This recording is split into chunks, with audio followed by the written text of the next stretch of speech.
Gracious. All right. I think we're on. Happy Nunday if you're here. Happy birthday, happy Mother's Day, happy all the things.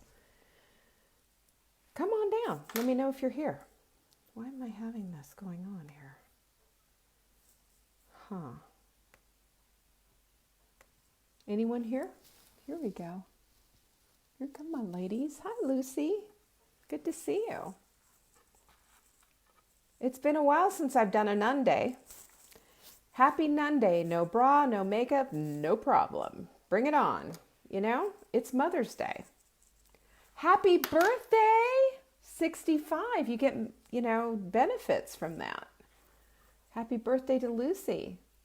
Happy Mother's Day to you, Martha. We're all mothers, aren't we? Lots of mothers. Happy Mother's Day, Amy. Happy Mother's Day to you, Linda. Terry, hello. Good to see everyone. Yay. We are here. All of us are here, which is really cool. Happy Mother's Day, Kathy. Joanne, you too. So good to see everyone. I was debating, should I even, do anything? And by the way, Caroline's going to be doing cooking today at 4:00. She will be doing cooking today at 4. She will be doing cooking on Monday at 4 p.m. Eastern. So, hi, Sandy. Happy Mother's Day. My brother has my birthday. That's funny. Hi, Laura. Happy Mother's Day to you, too.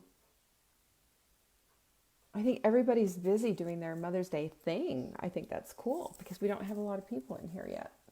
Usually it's like, but not today. That's cool. I'm all right with it.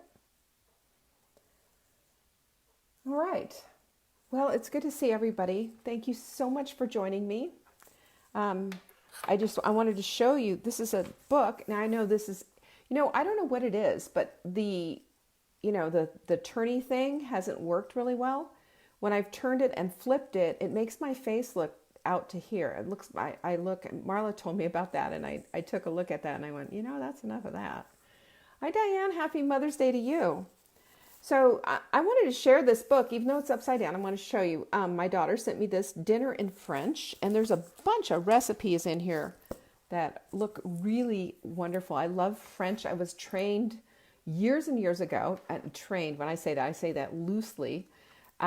When years ago in the 80s by a French chef, Henri Mescalin, who I'll never forget as long as I live. He showed me how to make sauces, gave me the basics of how to cook. And of course, I had my mother teach me and my crazy dad as well. There was always something going on in our home. But the understanding of French cooking started there. And then, I taught myself a lot of things, taught some cooking classes. And this book just really kind of resonates with me. So I'm really thrilled about that. My daughter sent this to me for my birthday and for Mother's Day. So I'm enjoying that. And today I wanted to share with you about Mother's Day because, for some women, this is a painful day. They've lost children. And I know several of the women that I coach have been through some pretty tragic things. And there's single moms out there. There's women who've never had children who wanted children and could not. There are women out there who chose not to be mothers.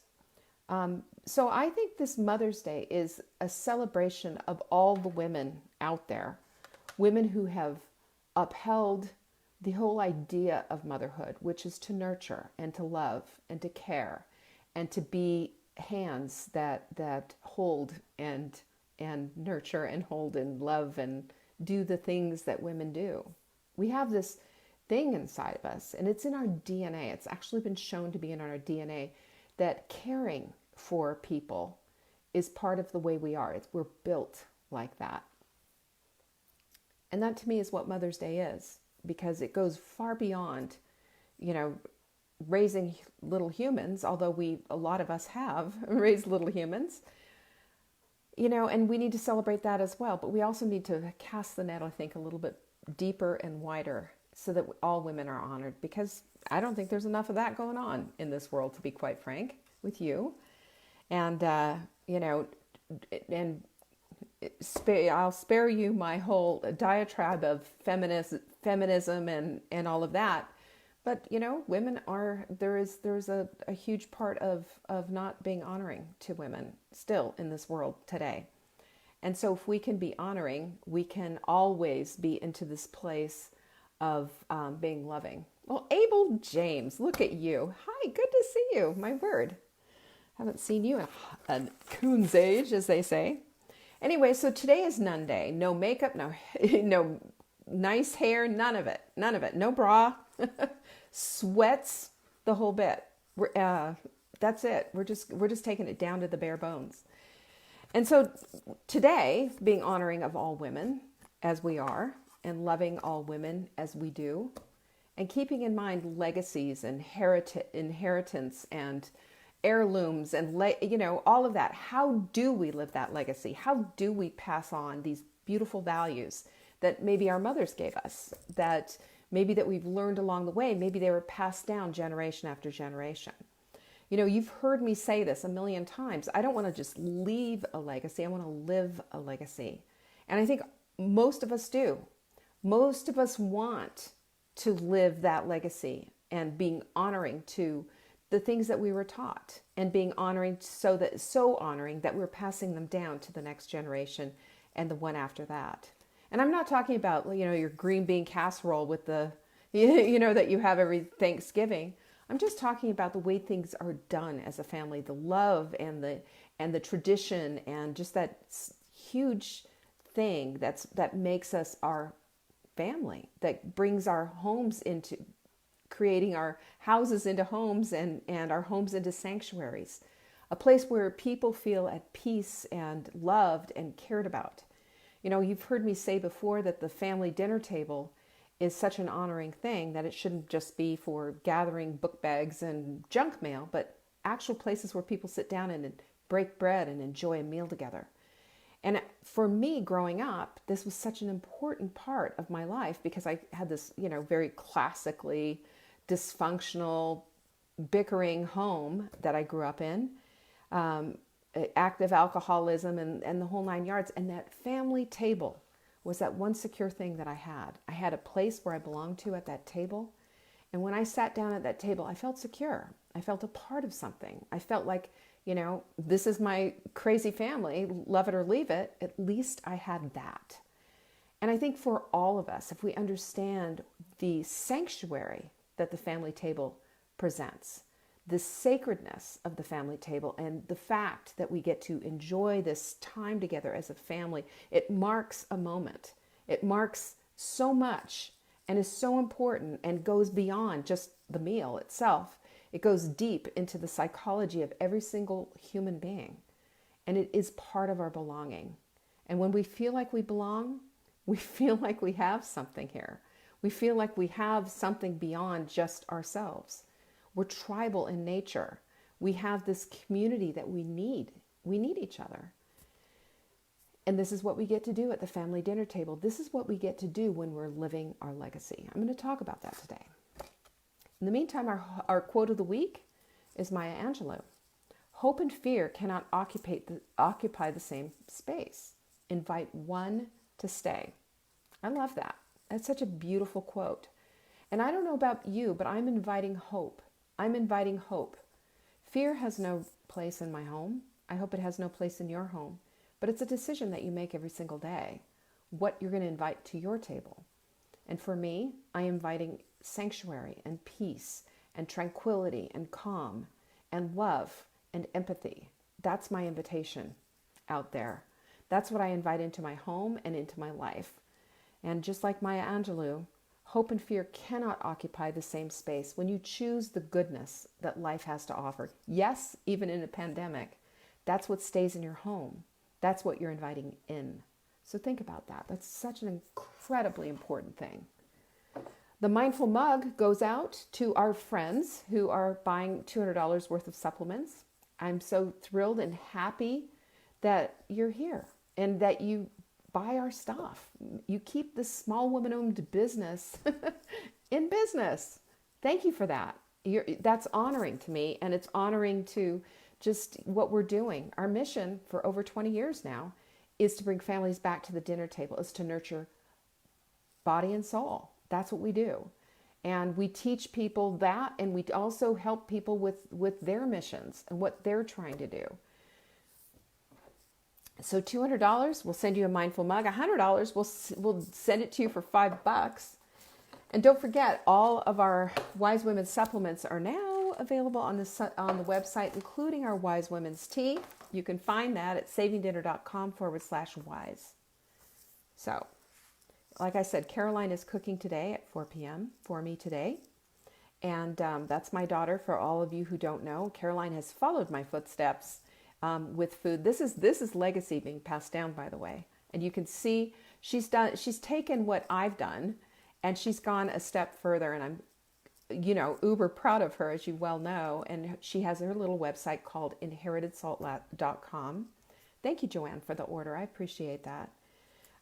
Ships free. By the way, if you order our chocolate perfect paleo protein and put ships free in the little promo window, you will get your whole order free as long as we have supply.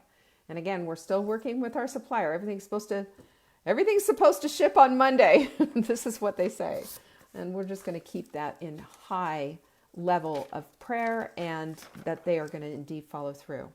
Friday is always Q&A. So if you have a question for me, nutrition, food, preparation, cooking, whatever it is, send it to me. Send it to support@savingdinner.com. And in the subject line, put question for Leanne on Friday. I'll answer it. I love inherited salt too, and I love the little maker of inherited salt. That's my daughter. She does a good job. So we are all about living our legacy. And, when I mentioned this with the Caroline and everything, we're talking about possibly, collaborating on a cookbook, which would be really great. And we're also talking about just what it is to leave a legacy and live a legacy. And this morning I was talking to my daughter. She called me for Mother's Day. And we were just talking about, from her perspective, what she saw as a child growing up. And what I was hoping she picked up. And she picked up a lot of it. You can see it in her work and Inherited Salt. You can see it because this is how we did things. She was a classic homeschool kid with a little bonnet and an apron on, and we foraged for wild mushrooms, and we had a big, huge garden, and I put the laundry out on the line between two huge oak trees. We had, we cooked, we canned, we grew things. We had an amazing garden, and we had 2 meat cows named Meatball and Meatloaf, goats, chickens, all of it. We had all of that. We had that opportunity and that experience that was just a beautiful thing. And how it informed and formed her character and what she values today. You'll see Caroline when she's cooking. She always has an apron on. That's her thing. And that's her, I don't know, to me that seems like it's just her signature of who she's become because of choosing this whole lifestyle. So I guess you could say second generation blogger. But I'd say even beyond that, this is called, I think it's legacy cooking. And legacy cooking leads to having a legacy and an inheritance that you pass on. Heirlooms, just the beauty of understanding that just everyday living is not a chore. It's an art form. And that's my daughter. So anyway. So living your legacy is something that, I've got 10 things for you on living your legacy that I think is just so important that, children pick up. What you teach is caught, not taught. They pick up what you do.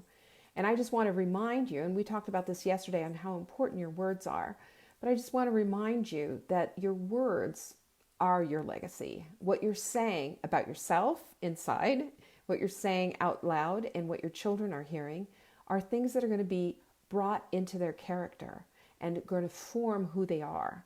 So your words are just so critically important. So if you're living your legacy and you're showing by example who you are, that's critical mass. This is what we have to be doing. And this is our privilege and an opportunity to bring in our values and not just preach, at our kids, but actually live them. No, Caroline is not my only child. She is my second child. She's my first child. My son, Peter, is the kayaker. If you've ever seen my personal page, I've had pictures of Peter going down 100-foot waterfalls. So he competes occasionally. Now, he's not competing as much as he used to. He said, the sport's gotten really dangerous, Mom. And I applaud him for backing off a little bit. I would rather him not do some of the things, but he's done some stuff like with Red Bull and things like that. So he's done some things, and he's living his life, and he's living his legacy and doing the things that he loves. He's a total outside boy. He adores the outdoors, and he's living outside of Washington State. I hate that they're both on the other side of the country, but at the same time, I honor what they are doing. And, we have a connection. Your connection doesn't have anything to do with distance, right? That's how it is. The second thing I have for you on legacy, on living your legacy, is living like you mean it, expressing your life in ways and showing the importance of it. When you are engaged with your children and you're showing them great appreciation for nature and the environment, great appreciation for the food that you're making, and great appreciation and gratitude, this is passed on. This is something that they inherit themselves. But if you're not doing that and you're living a life of complaining and whining and nothing's ever good enough, or you comparing yourself to everyone else, you don't get that opportunity.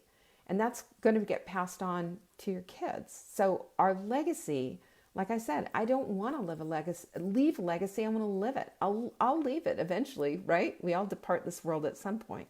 But living it is where it's at. Living it is what lights up a family. It's what lights up a child. It's what lights up the passing on. It makes everything alive. So living it, not just talking about it and not just, whatever. This is where it is. This is what you need to do. And number 3 is is to live like your life depended on it. Okay?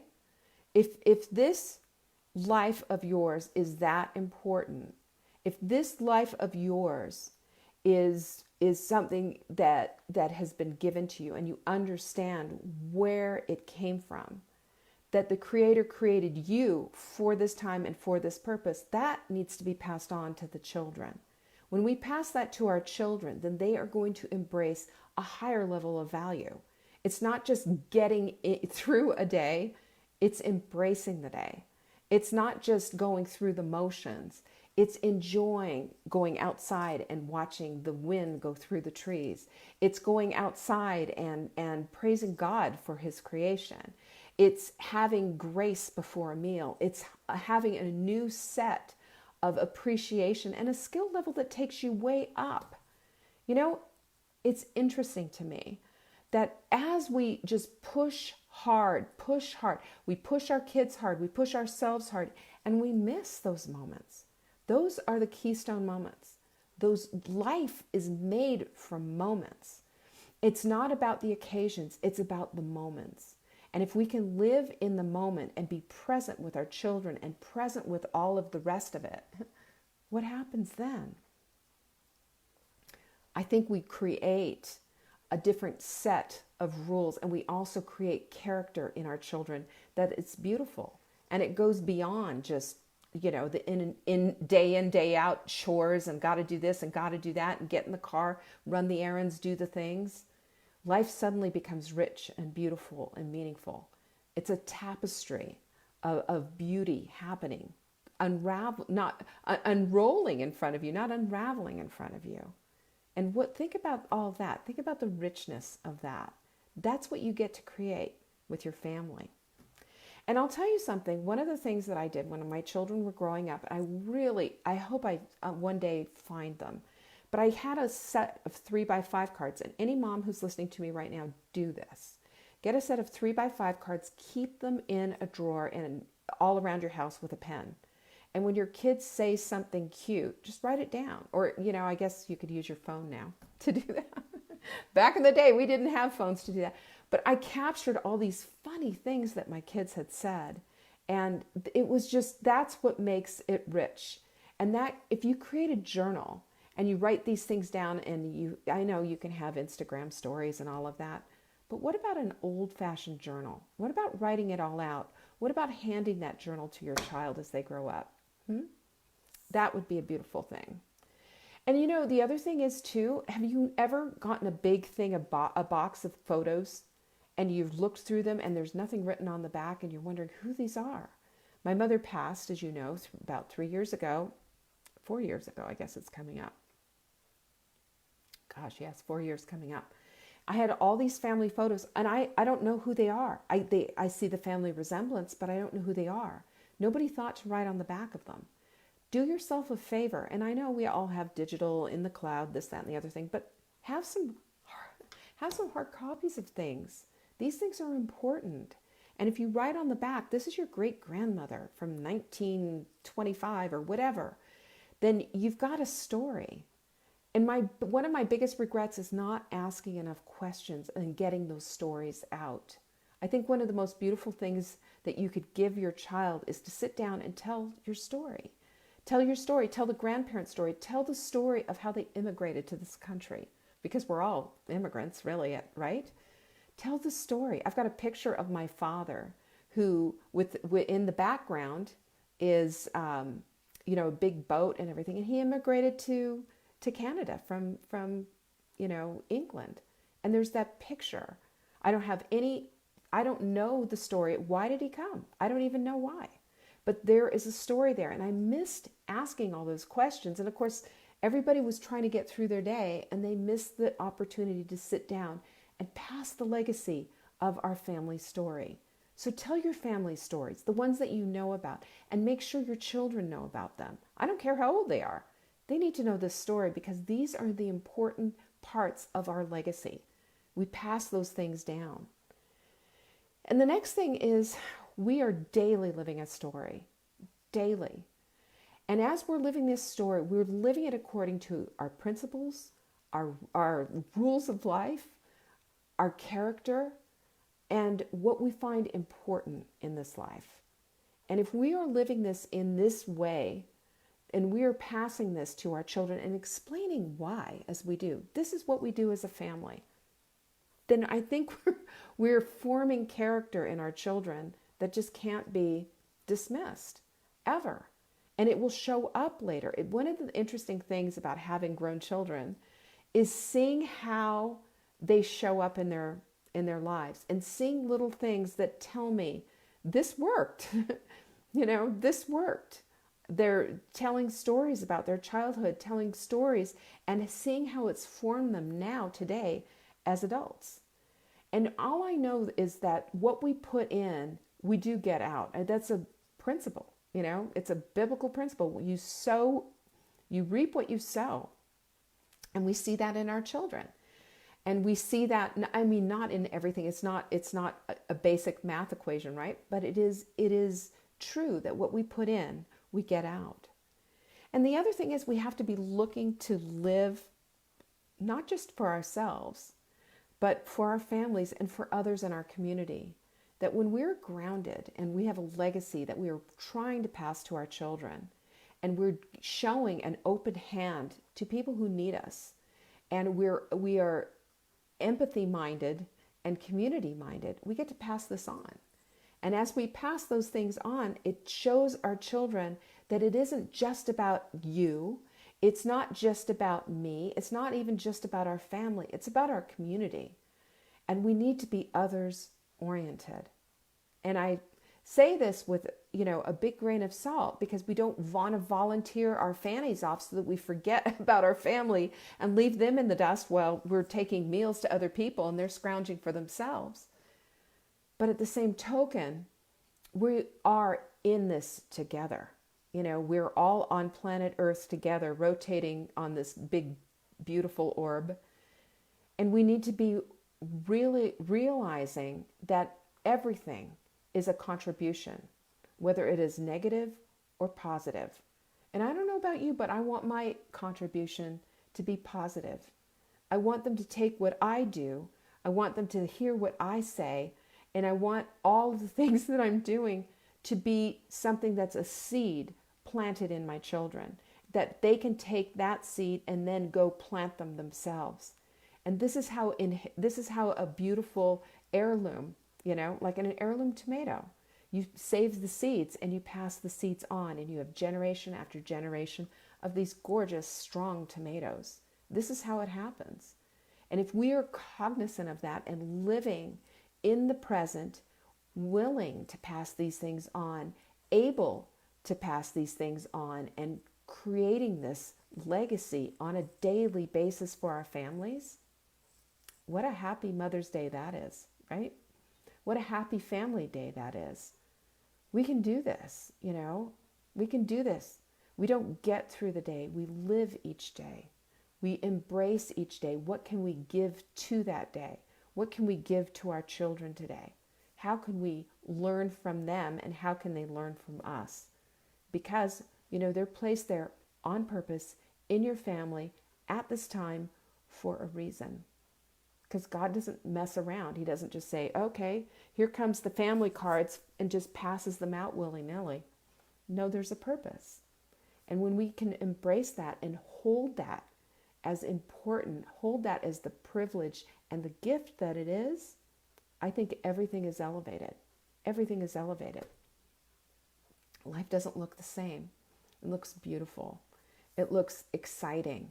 It looks rich and glorious. And just like a tapestry, there are times when we're only looking at the back of it. All we can see are the knots. All we can see is just the crazy making that's going on in a family. But if you flip it over and you look, you see a beautiful, beautiful piece of art. And all I can say to you right now, Mama, is you're crafting that right now. And maybe you've got a lot of knots, and maybe you've got a lot of stuff going on, and maybe there are times where it just seems completely overwhelming. But I'm going to promise you this, that if you keep your eye on God, you keep your eye on what it is that you're trying to accomplish in your family, and you keep your eye on your own character and the things you want to pass to your children, this legacy that you're living today is going to be a rich one that's passed on from generation to generation to generation. We can do this. We can do this because if this is our heart, then that's how we honor God. I think it's that simple. So I want to say to everyone, happy, happy Mother's Day. Wherever you are on the motherhood curve, it's in your DNA, and it's a beautiful thing. And you're a beautiful woman celebrating today, of all days, mothering. So go out and mother someone and love them up. They need you. They need you big time, especially in this world today. I appreciate you all. Watch Caroline today at 4 p.m. Eastern. She will be doing something cooking-wise, and she will be doing it again tomorrow for me. I think we're going to go out and enjoy this gorgeous day. Have a good one. Bless you all. Love you and appreciate you. Peace.